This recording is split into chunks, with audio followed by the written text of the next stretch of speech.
যিসকল আমাৰ ছাত্ৰ ছাত্ৰীয়ে 2024 বৰ্ষৰ চূড়ান্ত পৰীক্ষাত অৱতীৰ্ণ হৈছিল আৰু সফলতা অৰ্জন কৰিছে, আপোনালোকৰ মাধ্যমৰ জৰিয়তে আমি SF ডিভিজন 2ৰ পৰা তেওঁলোকক অভিনন্দন জনাইছো।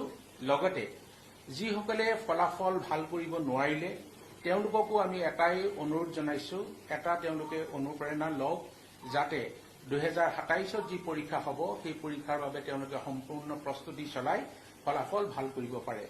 দ্বিতীয়তে আপোনালোককো ধন্যবাদ জনাইছো এই কাৰণেই যে আমাৰ ফলাফল ঘোষণাত আপোনালোকে আমাক সদায় সহযোগিতা কৰি আছে আৰু RGও সেই সহযোগিতা আগবঢ়াইছে। গতিকে আপোনালোক সকলো ধন্যবাদৰ পাত্ৰ। ইতিমধ্যে ছাৰে যিটো কথা ক'লে যে গোটেই আমাৰ পৰীক্ষা প্ৰক্ৰিয়াটোৰ লগত বিভিন্ন স্তৰৰ বিভিন্ন ব্যক্তি জড়িত হৈ আছে। সেই সকলো ব্যক্তিৰ আমাৰ শিক্ষাগুৰুসকলৰ পৰা আৰম্ভ কৰি যিমানখিনি কথা আগতে কোৱা হ'ল, তেওঁলোকে আমাক এই পৰীক্ষা চলোৱা, পৰীক্ষা বহি মূল্যায়ন কৰা আৰু ৰিজাল্ট প্ৰচেছিঙলৈকে যিসকলে আমাক সহায় সহযোগিতা আগবঢ়ালে, আপোনালোকৰ মাধ্যমৰ জৰিয়তে তেওঁলোকক মই ধন্যবাদ জনাইছো। আৰু 27ৰ যিটো পৰীক্ষা হ'ব, এই পৰীক্ষাটো কিছু নতুন নিয়মৰ জৰিয়তে হ'ব। এটা কথাই কৈছো, আজি ৰিজাল্টত আপোনালোকে দেখিছে যে 4টা ষ্ট্ৰীমৰ কথা আজি ৰিজাল্টত আছে, কিন্তু 2027ত মাত্ৰ 3টা ষ্ট্ৰীম থাকিব, science, arts and vocational. Commerce ভকেশ্যনেলটো উইড্ৰ হ'ব আৰু নতুন হ'ব। আৰু নতুন কথাটো হ'ল যে আগতে ছায়েন্সৰ ষ্টুডেণ্ট হ'বৰ কাৰণে সেই ষ্টুডেণ্টজনে ফিজিক্স, কেমেষ্ট্ৰি, মেথমেটিক্স আৰু বায়'লজি এই 3টা ছাবজেক্ট ল'বলগীয়া হৈছিল। আউট অফ ডেট 3টা ছাবজেক্ট তেওঁলোকে অফ কৰিবলগীয়া হৈছিল। কিন্তু 27ৰ পৰীক্ষাত যিসকল ছায়েন্সৰ ষ্টুডেণ্ট হ'ব, if any student chooses or of only one science subject, physics, chemistry, biology or mathematics, he or she will be considered as science students. এইটো এটা আমাৰ নতুন কথা হ'ব 27ত। NEP মতে আমি বাৰবোৰ খুলি দিছো। ছাবজেক্ট কম্বিনেশ্যন কিছু আছে মাত্ৰ। আমাৰ 3টা গ্ৰুপ আছে A, B, C। আমি 3টা গ্ৰুপত আমাৰ যিমানখিনি ছাবজেক্ট আছে more than 86 ছাবজেক্ট আমি 3টা ভাগত ভাগ কৰিছো।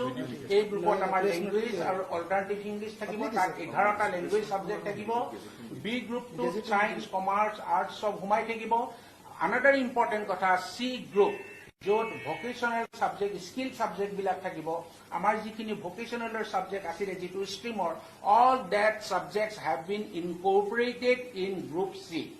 গতিকে এইটো এটা নতুন কথা। আৰু দ্বিতীয় কথা, যিসকল আৰ্টছৰ ষ্টুডেণ্ট হ'ব তেওঁলোকে কিন্তু C গ্ৰুপৰ পৰা এটা ছাবজেক্ট যিটো আমাৰ স্কিল ছাবজেক্ট এটা লোৱাটো আৰ্টছৰ ক্ষেত্ৰত মেণ্ডেটৰী।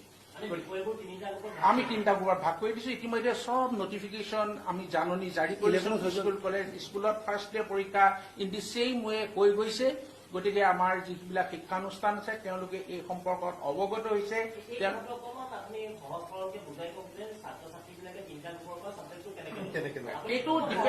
এইটো গোটেই নিৰ্ভৰ কৰিব ছাত্ৰ ছাত্ৰীৰ ওপৰত, কিন্তু কোৰ ছাবজেক্টটো ল'বই লাগিব।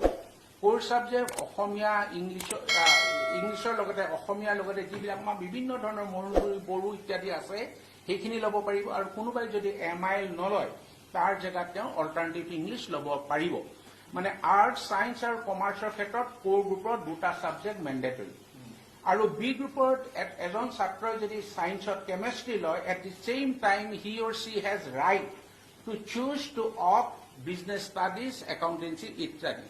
তেওঁ যিকোনো ছাবজেক্ট ল'ব পাৰে। এতিয়া আমি আগৰ যিবোৰ বান্ধোন আছিল সেইবিলাক সম্পূৰ্ণৰূপে খুলি দিছো। পুনৰবাৰ কৈছো, আৰ্টছৰ ক্ষেত্ৰত এটাই মেণ্ডেটৰী যে আৰ্টছৰ ষ্টুডেণ্টে C গ্ৰুপৰ পৰা এটা স্কিল ছাবজেক্ট ল'বই লাগিব।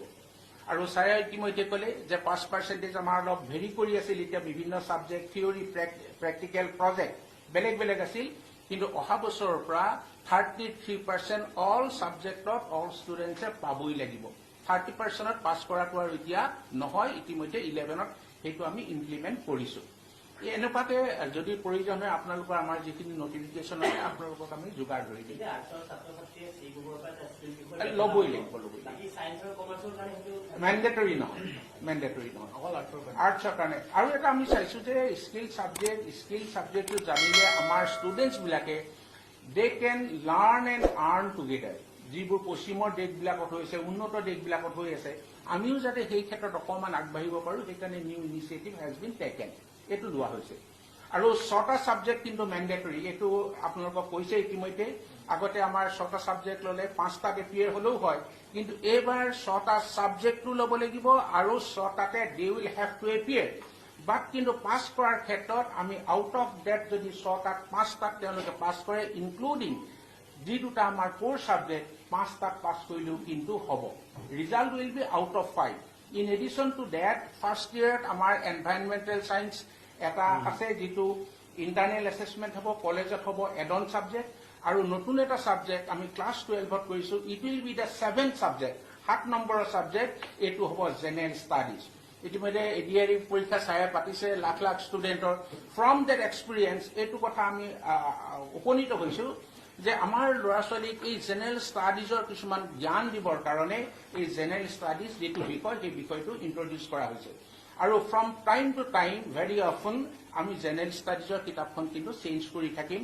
যাতে আমাৰ যিবোৰ contemporary knowledge contemporary society contemporary পলিটিক্সৰ লগত যাতে আমাৰ ল'ৰা ছোৱালী যিমানখিনি জ্ঞান সেই জ্ঞানখিনি যাতে তেওঁলোকে লাভ কৰিব পাৰে সেইটো বাধ্যতামূলক but it will be internal assessment the examination will be conducted by the respective institution চবৰে কাৰণে বাধ্যতামূলক সেইটো হ'ব 7 নম্বৰ আৰু it will be the grading process ভাল লাগিল আপোনালোকক লগ পাই একচুয়ালি কি আছে যে আমাৰ কেইটামান এক্সপিৰিয়েন্সৰ পৰা আমি গোটেই কামখিনি কৰিছো আপোনাক যেনেকে ক'লে যে আৰ্টছত এটা কম্পালসৰি স্কিল সাবজেক্ট কোৱা হৈছে সায়েন্স আৰু কমাৰ্চত কোৱা হয় সায়েন্স আৰু কমাৰ্চত স্কিল ল'ব পাৰে কিন্তু itself science and commerce is a skill যেটো আপোনালোকে দেখিছে ৰিজাল্টত আৰ্টছত হ'লে এটা স্কিল লাগে জেনাৰেল ষ্টাডিজ পেপাৰটো এই কাৰণে কৰা হৈছে যে আমাৰ ছাত্ৰ ছাত্ৰীসকলে যেতিয়া আমি এডিআৰই পৰীক্ষাটো চালো বেলেগ বেলেগ পৰীক্ষাটো চালো যে তেওঁলোকে অলপ কম্পিটিটিভ এক্সামৰ কাৰণে প্ৰিপেয়াৰ হৈ নাথাকে আৰু আমি এটা আৰু অনুভৱ কৰি আছো যে সৰ্বভাৰতীয় যিবিলাক ৰিক্ৰুটমেণ্ট এক্সাম হয় তাত আমাৰ ছাত্ৰ ছাত্ৰীসকলৰ কৃতকাৰ্যতাৰ সংখ্যা একেবাৰে নগণ্য তাৰ ৰিজাল্ট কাৰণ এটাই হ'ব পাৰে যে আমি তেনেকে তৈয়াৰ হৈ থকা নাই সেইকাৰণে সেই সাবজেক্টটো আমি ভৰাইছো যাতে অলপ গম পায় যে ৰিক্ৰুটমেণ্ট এক্সাম সৰ্বভাৰতীয় পৰীক্ষাত কেনে ধৰণে হয় কি হয় তাৰ এটা আভাস পায় আপোনালোকৰ জৰিয়তে এটা অনুৰোধো থাকিল যে যদিও আমি এতিয়া ইয়াক কম্পালসৰি কৰিছো আৰু তথাপিও এৰি দিছো স্কুললৈকে বিদ্যালয়সমূহলৈকে তেওঁলোকেও ইয়াক খুব সিৰিয়াছলি ল'ব লাগে কাৰণ নহলে এইটো যেটো পাৰপাজ এটো সাৰ্ভ নহব তেওঁলোকে যাতে এইটো ঠিক আছে দিছে আৰু পৰীক্ষা নিদিলেও হ'ব হেৰি কৰিলেও হ'ব তেনেকুৱা যাতে নকৰে গুৰুত্ব সহকাৰে লয় বিকজ ইয়াৰ ইম্পেক্ট আছে ইয়াৰ এটা কাৰণ আছে আৰু উদ্দেশ্য আছে এইটো সফল হ'ব যেতিয়া তেওঁলোকেও ইয়াক সিৰিয়াছলি ল'ব আৰু তাত আমি এনেকুৱা টপিক সোমাইছো যেটো জেনাৰেল আমাৰ যিবিলাক টপিক লৈছে তাতে নাই সেইবিলাকৰ বাহিৰে বেলেগ বেলেগ টপিক সোমাই বনোৱা হৈছে কাৰেন্ট টপিক্স এন্ড এনেকুৱা টাইপৰ দি বনোৱা হৈছে কিতাপখন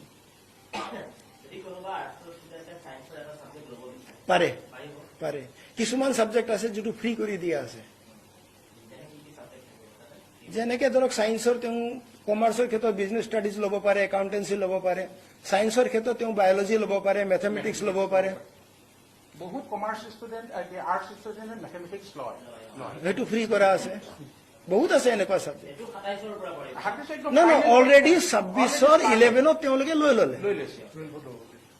এতিয়া 27ত ল'ব আৰু এইবাৰ আমি ৰিজাল্ট যোৱা বছৰতে দুদিন আগত দিছো যোৱাবাৰ 30 এপ্ৰিলত হৈছিল আৰু আগত দিব পৰা গ'ল কাৰণ ইলেকশ্যনৰ কাৰণে আমাৰ দেৰি হ'ল আৰু এক্সাক্টলি 42 ডেজ আজি 42 ডেজত আমি দিছো ৰিজাল্ট দিয়া হৈছে 2027 এনইপি মতে হ'ব আৰু ছাত্ৰ ছাত্ৰীৰ বহুতখিনি সুবিধা কৰি দিয়া হৈছে special exam for all subjects fail কৰা ল'ৰাবিলাকেও দুটা সাবজেক্ট কাৰণে ৰিএডমিশ্যন ল'ব নালাগে কিন্তু তাতকে বেছি হ'লে ৰিএডমিশ্যন ল'ব লাগে কাৰণ তেওঁ কেৰিকুলামৰ লগত খাপ নাখাব 7 নম্বৰ পেপাৰ আৰু এবছৰ লছ নহয় 28ৰ পৰা আমাৰ ষ্টুডেণ্টৰ এতিয়া এক বছৰ পিছত পাতো আৰু আগতে আমি হায়াৰ ছেকেণ্ডাৰী এডুকেশ্যন কাউন্সিল থাকোতে পঢ়া নাছিলো এনেকুৱা কথা ষ্টুডেণ্ট বহুত কমেই কম্পাৰ্টমেণ্টেল পায় গতিকে মেট্ৰিকৰ নিচিনা কিন্তু পঢ়া নাছিলো কিন্তু অহা বছৰ 27ত কিন্তু ইয়াৰ লছ আমাৰ ষ্টুডেণ্টৰ নহ'ব একেবাৰে এইটো এটা মই খুব ভাল পদক্ষেপ বুলি ভাবিছো কোনো ইয়াৰ লছ নহ'ব। আৰু কাৰণ এতিয়া আমাৰ ষ্টাফ চব ট্ৰেইনড হৈ গৈছে, দে আৰ অল ট্ৰেইনড। এতিয়াৰ পৰা আৰম্ভ কৰিছে প্ৰস্তুতি।